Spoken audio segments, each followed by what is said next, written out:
Hello, this is Larry at the newly named One Car Garage. Just me messing with our own personal stuff.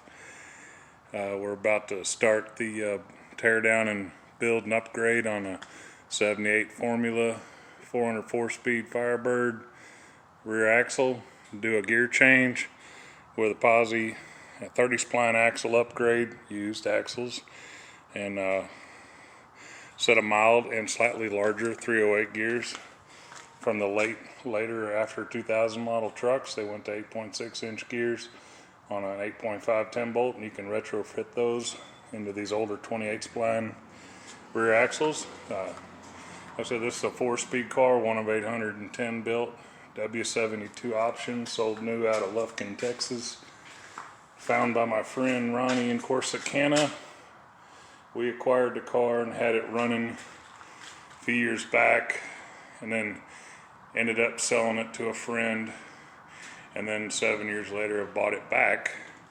So it's finally going to get the correct factory style engine back in it and get some street time, hopefully a paint job. It's a black on black gold trim car originally. So there is what was a 342 posi 28 spline 8.5, had been since swapped to a peg leg highway gear 74 Firebird rear end. So we're going to take this opportunity to put a compromise set of 308s in between the 256 and 342s and do the bigger axle swap. I'll show you how to do that. It's quite easy to upgrade these older units with mix match and slight modification with some Chevelle axles for a 12 bolt. So here's your eBay, Amazon knockoff Eaton 30 spline posi. I got a really good deal on that. Somehow found it for like $100 less than the cheapest eBay one. The bearings, when you do the 30 spline upgrade, you actually have to get a bearing set that has the large ID and the small OD so that you can adapt it into the earlier housing.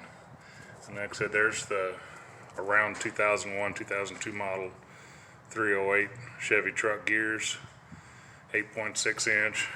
Always like to reuse factory gears. Usually there's nothing wrong with them. You can inspect them. I pull them. I've been reinstalling them and swapping them around for decades without any issue. And of course the donor axles from a Chevelle rear end, I believe these were used aftermarket that got rusted, so I'm going to have to clean the bearing surfaces and make sure that they're not pitted, and we'll go from there. But there's some Rock Auto options if I have to get new ones. They're only like $60 each for new Dana Chevelle axles on Rock Auto. So anyway, check it out, and we'll get back at it after a while with a teardown. Hey, earlier I said One Car Garage. That's wrong. It's One Guy Garage. I came up with a couple weeks ago. Sorry. Maybe I'll splice these videos together with a correction. Bear with me. I'm getting old.